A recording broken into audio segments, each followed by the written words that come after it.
ካብ ህዝብን ናብ ህዝቢ ናይ ህዝቢ ብህዝቢ ድልድል ቃና ታሪኽ ናይ ንሽቶ ዓቢ ኤሪሳት ኤሪሳት ድምፂ ውፅዓት ድምፂ ዕቡሳት. Hello and welcome to Erisat. Today we talk with Professor Shatil Tronvol on politics in Ethiopia and Eritrea. Understanding politics in the Horn of Africa region is not an easy task, but I believe our guest today can give us very valuable insights.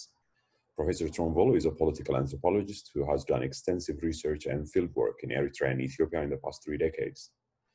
He has published on peace, reconciliation and conflict studies, transitional justice and human rights in Africa and mainly Eritrea and Ethiopia.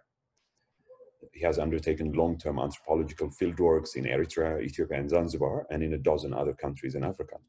He has served as an advisor to political reconciliation processes and international peace mediating initiatives, as well as in regards to human rights concerns, and has participated in election observer missions to numerous elections around the continent. For more than half a century now, we've seen government change in Ethiopia becoming only possible through violence or uprising. So the same with Somalia and both Sudans, violence always being the dominant political tool. Is it the problem with the leadership, or is it pure bad luck? Well, it's a very, very broad and complex question, and of course an answer will reflect that, but I will try to make it more simplified, because there has been done quite a lot of research into why the Horn of Africa is one of the most, if not the most, conflict-prone area in the world, in terms of both intrastate but also interstate conflicts throughout the last, let's say, 50 years, 60 years at least.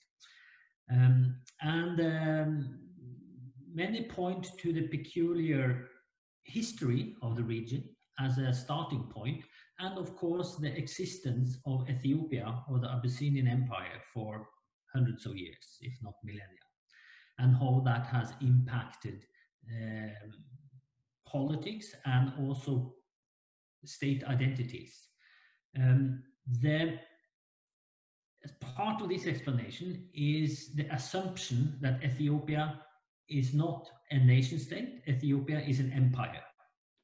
And it has grown considerably since the 19th century, end of 19th century, when it raced against Britain, Italy, and France in a colonial race to manifest itself in the Horn of Africa, where the European colonial powers took the coastline, whereas Ethiopia expanded in the interior.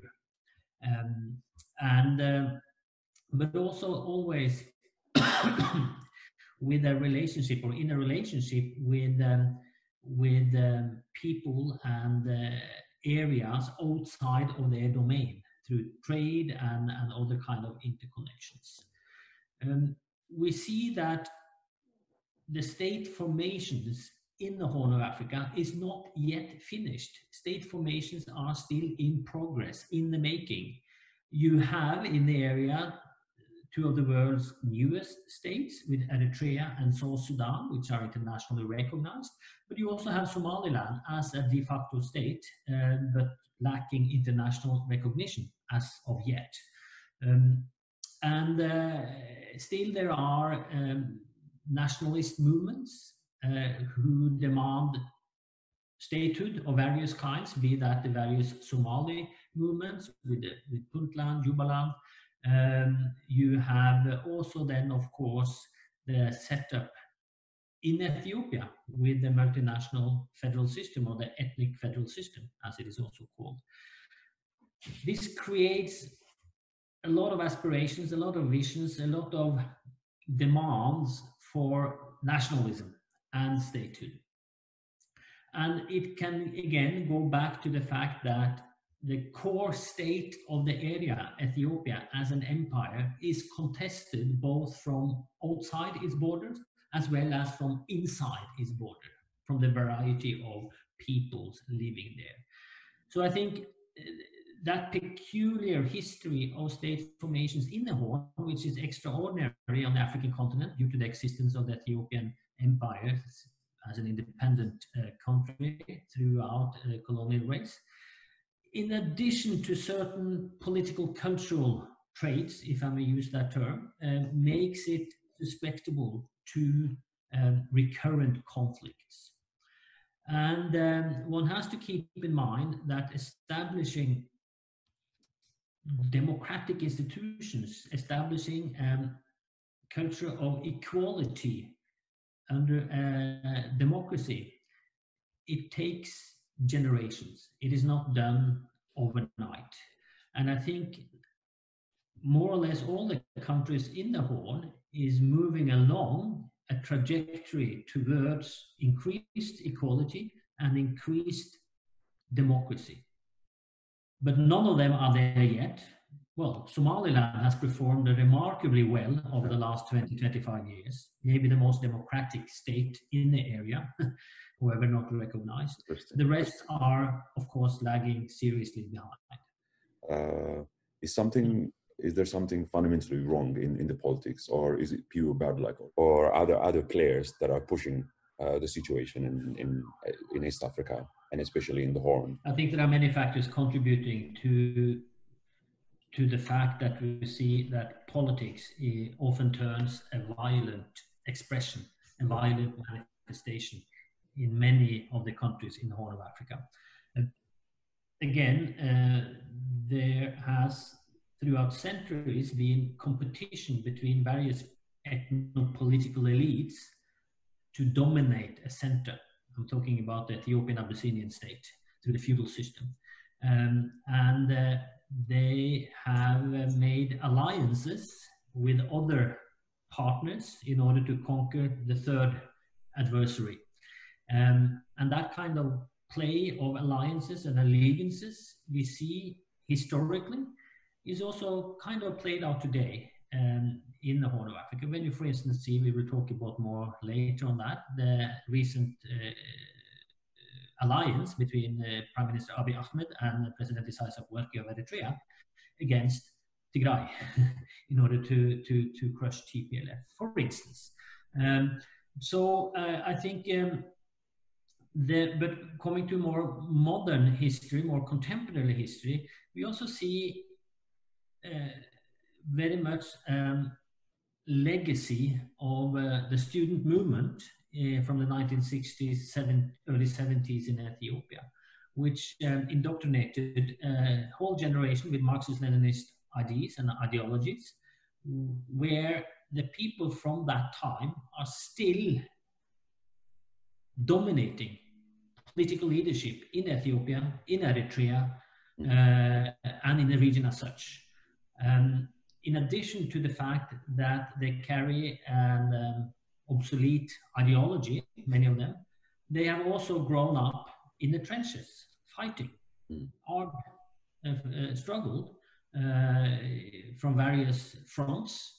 And we also know from a more psychological viewpoint, when you as a teenager go to war and struggle militarily to achieve your political objectives through decades, it very seldom you will manage to turn into a democrat when you grab power. You will continue along strategies which are well known and well proven to work, meaning that any kind of political opposition is not looked upon as a civilian, peaceful opposition. It is looked upon as an adversary which need to be cut down, which need to be eliminated through various violent or repressive mechanisms. That kind of path dependency, as it is called, is very visible in the politics of Ethiopia and Eritrea. That you don't manage to break out of the recurrent conflict cycles to establish a durable trajectory towards peaceful politics. These people came power in the early 1990s. They were mostly in their late 40s and early 50s. I don't think it's easy to reshape someone who's been following a certain way of thinking until that age, until the age of 50. What we see is that many of the political leaders of today has their history drawn back to the 1960s, 70s, to the student movement in Ethiopia. And from the legacies of Marxist-Leninism in the various varieties of its expression. And you really haven't got a true generational shift in the political leadership, neither in exile or in opposition or in government, so to say. You still have the same dominant fronts, the PFDJ in Eritrea, the EPRDF in the new wrapping in Ethiopia, and you still have many of the same individuals fighting the war in the trenches in the 70s and 80s, are still active in politics. And we also know that joining an armed struggle at a very early age might inhibit your peaceful civilian capacities when you later take power. Because you think in military terms, you think in military categories, and a civilian opposition actor is an adversary which needs to be eliminated and not to be cooperated with, or not to reach any compromise with. You have a very much more black and white thinking when it comes to implementing politics. There are also cultural factors, historical factors, economic factors. There's a lot of issues coming to play to explain why the Horn of Africa is much more likely to relapse back to conflict than it is to move forward in a peaceful trajectory. And sadly, that's also what we see in Ethiopia today after the reforms starting 2 years back, that it is backsliding to conflict. Earlier, you mentioned how Ethiopia behaves like an empire instead of a single nation state. The PFDJ leader is also acting as if Eritrea is a part of this feudal agglomeration of peoples and nations called Ethiopia. That is very worrisome for Eritrea, because if its current leader thinks in terms of mid-19th century feudalism, it means he doesn't believe in Eritrea as a nation state. I think exactly the relationship between Asmara and Addis Ababa illustrates the empire theory or empire hypothesis. And that is not something new. That has been since 1991, since Eritrea achieved military independence. But nevertheless, the politics from Asmara was always aligned to or designed to be part of Ethiopia somehow, or be linked to Ethiopia, or interfere in Ethiopia.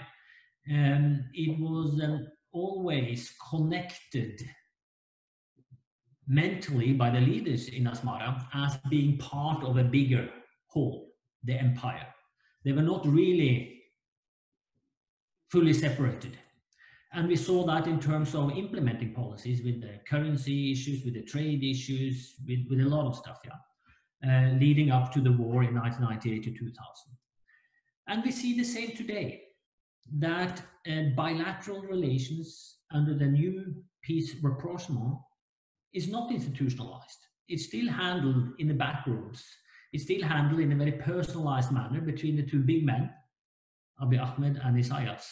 And it's not formalized, it's not transparent, it's not open. It is handled as it was handled 100 years ago, 200 years ago, 300 years ago, between the two races, between the two princes, kind of aligning itself to consolidate power at the center. So, and I think exactly the relationship between Eritrea and Ethiopia kind of underpins the theory of empire in the region. It's an empirical observation that this is kind of a unique area of statehood in Africa. You know, when the peace agreement was announced 2 years ago, there were two types of people. One was the blindly happy. The other was very cynical. I was actually blindly happy because it's better to hope. But a few months later, it was obvious that there was no peace to be had. Was it hijacked from the beginning? I've written a couple of articles on the peace process, and I have been conducting a research project over the last 6, 7, 8 years on the border between Eritrea and Ethiopia in northern Tigray, in order to understand some of the dynamics from the grassroots, relating to reconnecting people to people, but also understanding the more bilateral affairs between the two countries. And I think I wouldn't use the term where the peace process hijacked from the beginning, because if it were a genuine peace process, both sides ought to have peace as a fundamental objective of the process. And I didn't think that is true. I think that Ethiopia and Abiy Ahmed, yes, had a genuine interest to achieve peace with Eritrea, and but at the same time also had an interest to get new friends and allies in order to marginalize TPLF from power and to push them back, so to say, to Tigray. And the new leadership of EPRDF at that time, they made new allies within Ethiopia, and they made new allies in the region in an effort to do so. And seen from Asmara, there is still no proof empirically, as you say, that Isaias Afwerki had peace as his main motivation, no matter how you look upon it. His main key and more or less only motivation were to ally with the new rulers in Addis in order to finally crush TPLF and Tigray. And when that is the motive of a peace process, you don't achieve peace. You achieve a new cycle or a new phase of a conflict. Yes, you do have formal peace between the two head of governments, which is very positive, very good. You don't have any further institutionalization of the process beyond the declaration of peace agreement and the peace agreement of Jeddah signed somehow later, 2 years ago. You don't have new ratified bilateral agreements of any kind yet. They are in draft forms, but they're not ratified and signed by the two governments.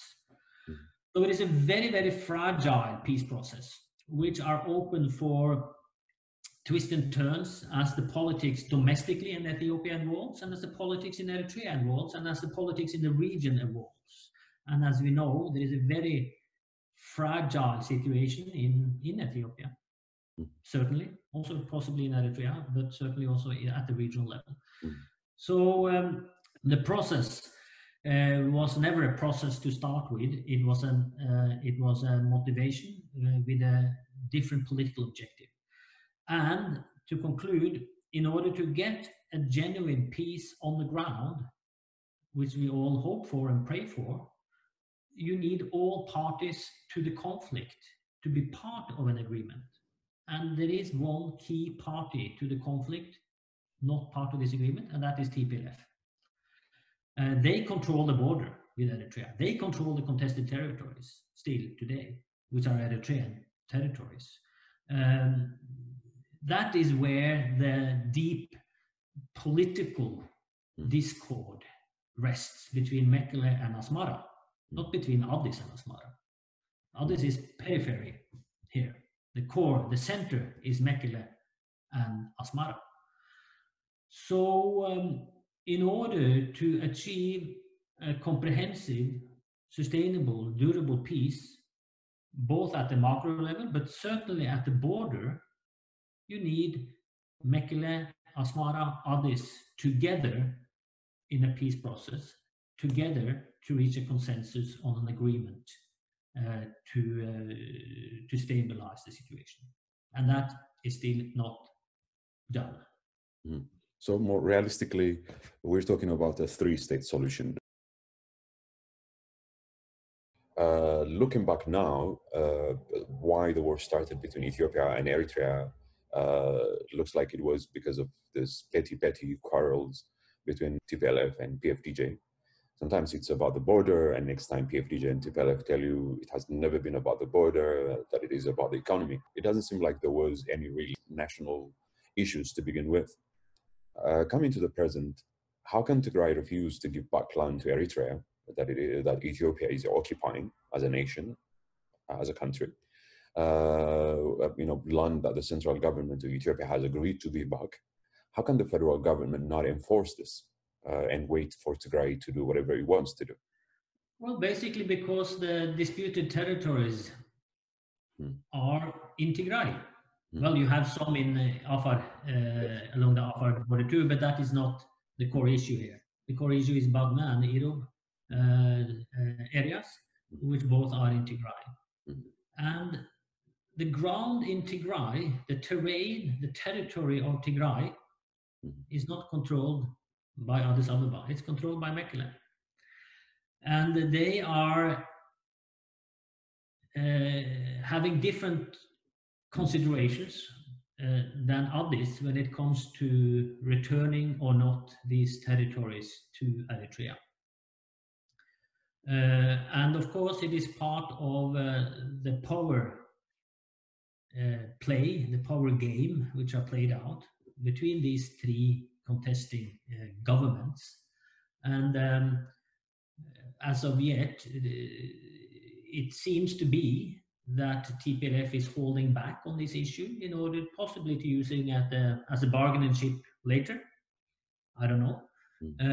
There are, of course, popular demands by people in these territories which resist returning these territories to Eritrea. I'm particularly speaking about the Irob people, which identify as Tigrayans, as Ethiopians. And that is, of course, a challenge for any government to then give away its people to a neighboring state when they don't want it to be done. But you know, I think basically it goes back to the fact that in Ethiopia today, you see Tigray more and more coming forward as a de facto state, they call it, and where they do have political and military capabilities which serve as a deterrent to Addis. And it's not easy for Abiy to sit in Addis Ababa to say, yes, we give back the territories, because he doesn't control it. He tried to do it, but it failed. And in order to solve this, one needs then genuine dialogue, genuine negotiations, where all the power brokers are involved, not only two of them. And obviously, Abiy might not want to risk a war with Tigray because that would mean disintegrating Ethiopia in the process. Certainly, he's also prime minister for Tigray. So it's a precarious situation he is in. Do you think it's possible that a war would break out where Eritrea and the Ethiopian government in Addis Ababa are on one side, and Tigray is on the defensive? Would this be possible? What would this mean for Ethiopia and Eritrea? I don't think war is good for anyone to start with. I know that is seen as a fear by many in Tigray, and it's seen and it is kind of speculated that this might happen. But you know, I don't think. I think it is not foreseeable in the sense that if you have a scenario where Eritrean forces attack Tigray, well, then de jure and de facto, it is a foreign state attacking Ethiopian territory. What should the Ethiopian Federal Army do in this regard? Should they accept it? They are there to defend Ethiopian integrity, Ethiopian territory, Ethiopian citizens. So is also the federal government in Addis Ababa. It would be an impossible position for Abiy Ahmed and for the Ethiopian armed forces to accept and to abet an Eritrean attack on Tigray.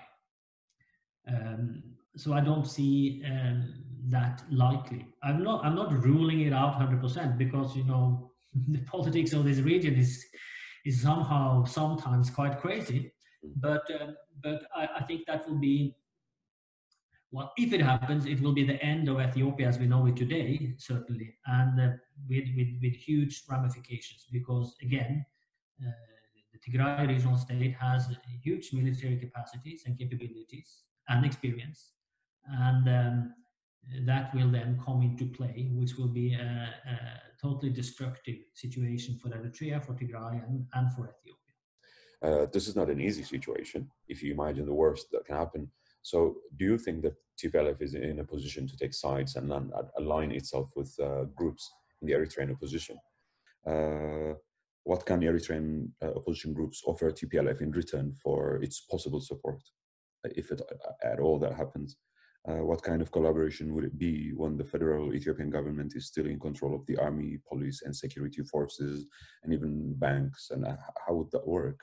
You know, I don't want to speculate in possible scenarios in this regard. We know the history of the region, where countries have supported each other's armed opposition throughout decades until very recently. So, and you can have a new cycle where you see that coming, obviously, that one support the enemy, or my enemy is my friend kind of thinking.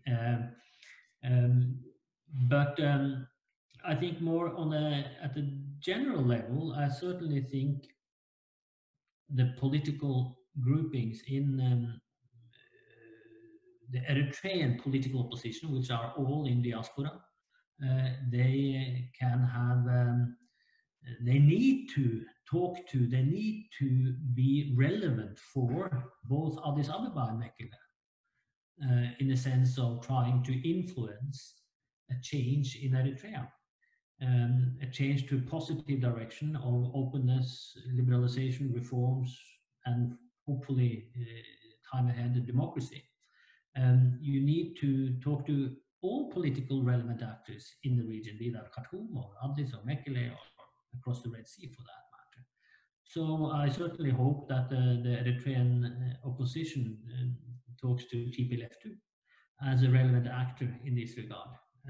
It's up to the Eritrean political actors to themselves define and design a strategy to change their country. So far, it has sadly been rather unsuccessful to establish an alternative. But now, just recently, as we know, there are concrete processes to come together under at least a broader umbrella with several political actors on the Eritrean side, which hopefully will be promising in the time ahead to project or to manifest a genuine alternative. The present Ethiopian government seems to be rapidly losing popular support, and after the assassination of Hachalu Hundessa, things seem to be exploding. It's a very combustible situation in Ethiopia. It's not easy to even predict. The unrests have been happening for quite a number of years now. What are the unaddressed issues here? It's as if everybody is trying to find political solutions to this, and nobody is doing the right diagnosis to begin with. It seems like there is an underlying issue that has not been addressed. These unrests have been going on for the last 15 years, intensifying in the last 4 years. Change of government is doing nothing to alleviate the situation. It's as if nobody is doing the right diagnosis. And what is the underlying issue here? One way to look at it is the Ethiopian Federation, which was instituted in after the fall of the Derg with the new constitution in 1995.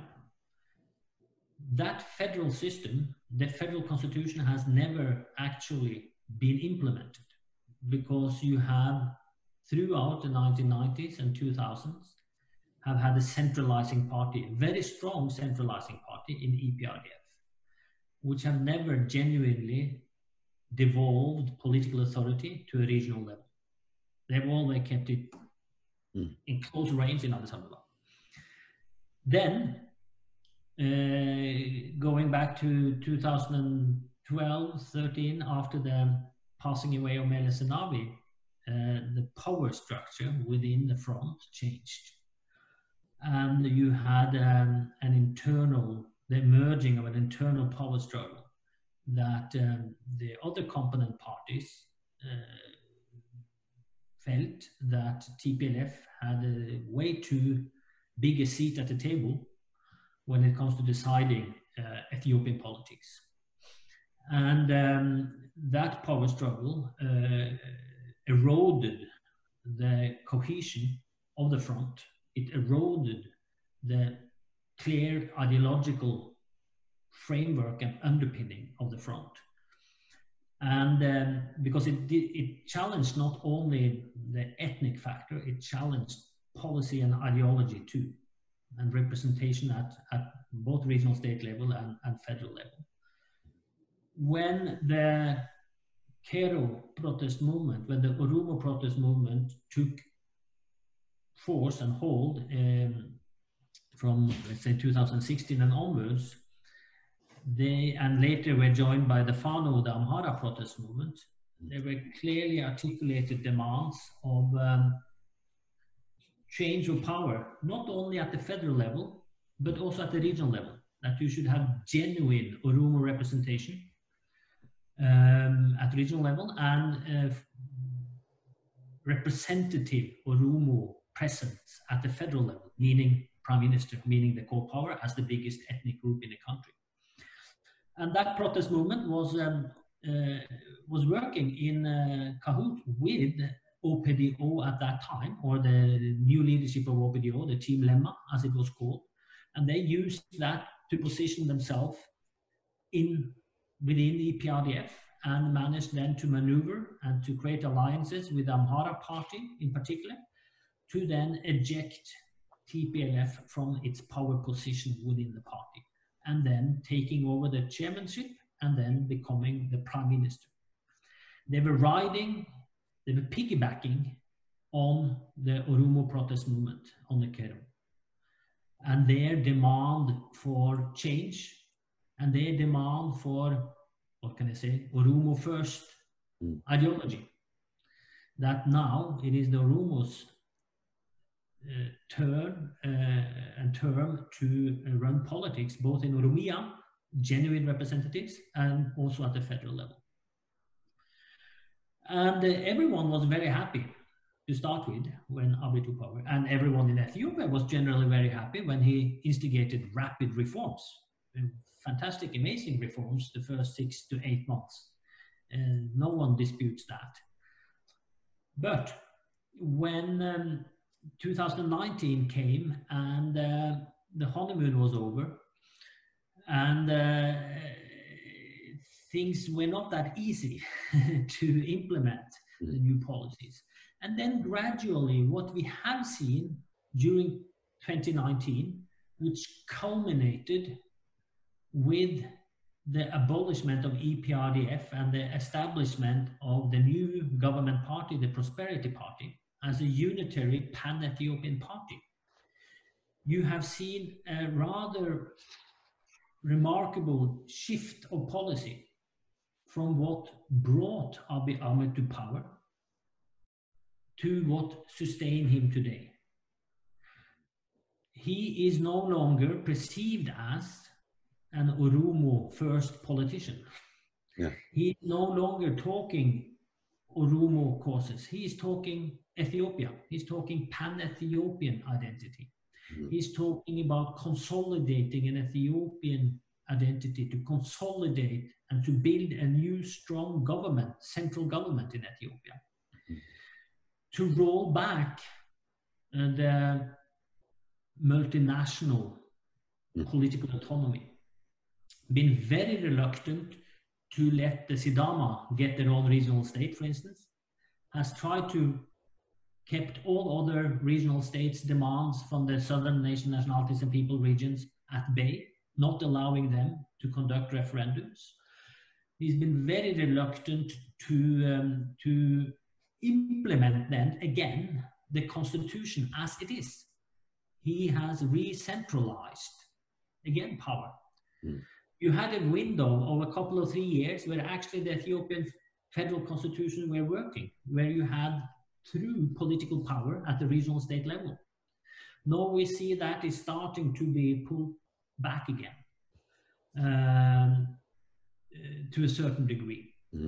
And that has created the counter reactions we see today, particularly in Oromia, but also among other political groupings and ethnic groups in Ethiopia, that, you know, we didn't push you into power to re-centralize the state. We brought you there in order to protect our political autonomy, in order to enhance our political autonomy in Oromia. So that shift of policy from which Prosperity Party now projects, to many observers' opinion, myself included, that doesn't resonate with the majority of Ethiopians at the grassroots.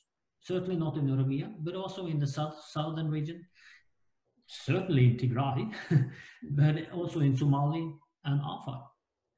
Yes, it does resonance with the multi-ethnic, you can say, mixed, cosmopolitan urbanites of Ethiopia in Addis and the big urban towns, which doesn't identify on an ethnic basis anyway. And it resonates with certain other segments of the Ethiopian people who still cherish the idea of a strong unitary Ethiopian state. But in many people's eyes, when Abiy talks about Ethiopia, when Abiy talks about the strong central government, when Abiy talks about the pan-Ethiopian identity, what people hear is a return to the old Ethiopia, is a return to the old unitary system of Ethiopia, which are perceived to be suppressive, which are perceived to be Amharized, which are perceived to be subjugating towards minority people, towards the different languages and religions speaking. I'm not saying that Abiy Ahmed wants a return to the old system. I'm saying it is perceived as it is. And that's a very important distinction. Yeah. People don't conceive it other than this is a return to a system we have been fighting against for decades and which we don't want. And hence his constituency has eroded rather rapidly. And it doesn't, in many people's opinion, it doesn't have a broad-based support any longer for that kind of policy. Would there be a new government that could salvage the situation and restore peace? Or are we just looking at a situation which has no remedy, which will end up in the disintegration of Ethiopia? Well, again, we have to wait and see what the end result will be. As the situation is today, it doesn't look too positive. It doesn't look too optimistic. Also due to the clampdown on opposition in Ethiopia, where you have political leaders arrested, not only from the Oromo opposition, but from also the Pan-Ethiopian, like Nega or Leader 2 bloc has been blamed for the unrest. So I think what Ethiopia needs, obviously, and what everyone, many observers ask for is a genuine, broad-based, inclusive political dialogue to solve the contested issue in order to move forward, in order at least to have an agreement on a process forward, how to go about to continue the reforms and to institutionalize the reforms. The most contested issue, obviously, is the election and the postponement of that, but it goes beyond that. It's a matter of, again, coming to an agreement, or coming at least to an agreement over a disagreement on how Ethiopia should be perceived. This, again, it goes back to what Ethiopia is and what Ethiopia was and what Ethiopia should be in the future. There are so strong differences of opinion on that among the political elites and among also certain people that is in danger to make the whole process stop up and maybe even retard and relapse back into conflict. Yes, I think it is a danger of a new internal domestic conflict in Ethiopia. I certainly hope it will not happen. I certainly hope that the political actors, the political elites and the government will start a genuine dialogue in order to prevent that. But time is running, and so far we don't necessarily see clear, genuine attempts of such a process materializing. Yeah.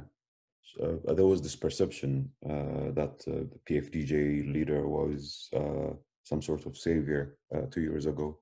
But now, except Abiy Ahmed, who likes him in Ethiopia? The absolute majority of Ethiopians, also political leaders, they know very little about Isaias Afwerki, and they know very little about PFDJ and EPLF, and also about Eritrea.